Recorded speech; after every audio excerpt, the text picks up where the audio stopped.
Hello friends, welcome to my YouTube channel. And इस topic में हम बात करेंगे धमनी शरीर की।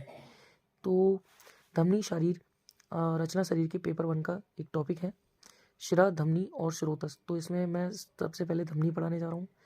तो धमनी की व्याख्या पढ़ेंगे। तो धमनाथ धमन्य, धमनाथ धमन्य का मतलब है कि धमनी उसे कहा जाता है जो धमन उत्पन्न करती है, मीन्स स्पंदन उत्पन्न करती है। जो धमन उत्पन्न करे या स्पंदन उत्पन्न करे उसी को हम क्या कहते हैं, धमनी कहते हैं।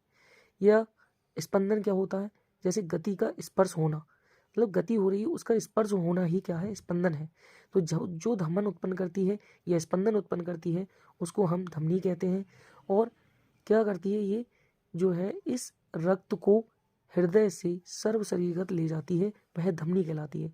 तो आपने मॉडर्न में भी पढ़ा होगा कि जो हार्ट होता है, हार्ट से जो भी ब्लड जाता है वो आर्टरीज के द्वारा हमारी पूरी बॉडी में जाता है, और उसी को हम प्योर ब्लड भी कहते हैं, क्योंकि आर्टरी में हमारा प्योर ब्लड ही होता है, ऑक्सीजनेटेड ब्लड ही होता है। तो ये क्या करती है, ब्लड को हृदय से हमारी पूरी बॉडी में ले जाने का काम करती है। ठीक है, तो यहाँ पर लिखा भी है कि हृदय से निकलने वाली शुद्ध रक्त वाहिनियों को धमनियाँ कहा जाता है।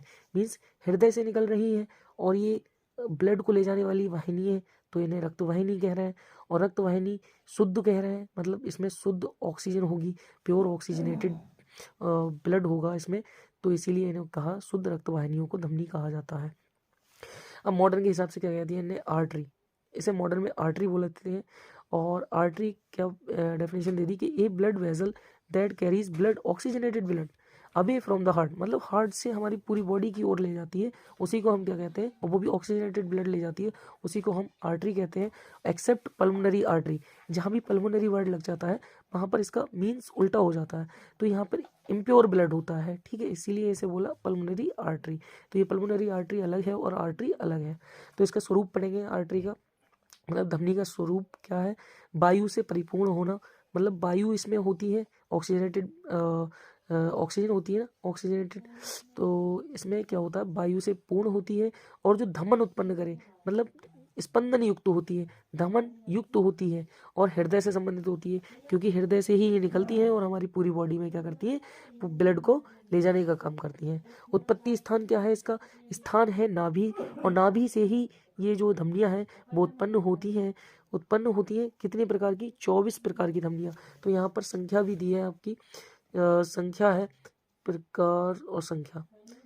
तो संख्या है आपकी, नाभि से जो उत्पन्न होने वाली धमनियाँ हैं उनकी संख्या कितनी होती है, 24 होती है।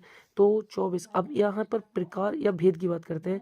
तो 24 किस प्रकार से होती है, तो 10 ऊपर जाने वाली होती है नाभि से, और 10 नीचे जाने वाली होती है, और 4 तियर्ग मतलब एक जाली के समान इधर उधर जाने वाली। ठीक है, तो ऊर्ध्वगामी धमनियाँ बोलते हैं, जो नाभि से ऊपर जाने वाली होती है उनको ऊर्ध्वगामी धमनियाँ कहते हैं, ये 10 होती हैं। और ऐसे ही नाभि से जो नीचे जाने वाली धमनियाँ होती हैं उन्हें अधोगामी धमनियाँ कहते हैं। और जो नाभि से तियर्क जाने वाली होती हैं, ये 4 बची, ये 4 होती है जो तियर्कगामी धमनियाँ कहलाती हैं। ठीक है, तो ऊर्ध्वगामी धमनियाँ 10 हो गई, अधोगामी 10 हो गई, तियर्कगामी 4 हो गई, तो टोटल हो गई हमारी 24। ठीक है, तो 24 प्रकार की धमनियाँ होती हैं। ये क्वेश्चन भी पूछ लिया जाता है कि कितने प्रकार की धमनियाँ होती हैं। ठीक है, तो यहाँ पर कार्य की बात करेंगे। कार्य क्या है धमनियों का, ऊर्ध्वगामी धमनियाँ क्या कार्य करती हैं, शब्द स्पर्श रूप रसगंध, यहाँ पे पढ़ा होगा, शब्द स्पर्श रूप रसगंध, और उच्छ्वास, जमुआई लेने में जो भी होती है, जमुआई जो हम लेते हैं, और छींक जो आती है, रोते हैं हम जो, और हंसना आदि का जो अभिवहन करती हुई शरीर का धारण करती हैं, उन्हें हम ऊर्ध्वगामी धमनियाँ कहते हैं। मतलब ऊपर की जो भी प्रोसेस होंगी वो सभी ऊर्ध्वगामी धमनियाँ करेंगी, और नीचे की मतलब अधो पार्ट की, हमारी बॉडी का अधो पार्ट जो है, जिसमें हमारा मूत्र है, मल है, शुक्र है और आर्तव वगैरह है, इनका जो बहन करे, मतलब निकालने में हेल्प करके, शुक्र को निकलने में हेल्प करे, मल को, मूत्र को, तो ये सब चीज़ें जो हैं हमारी अधोगामी धमनियाँ कराती हैं।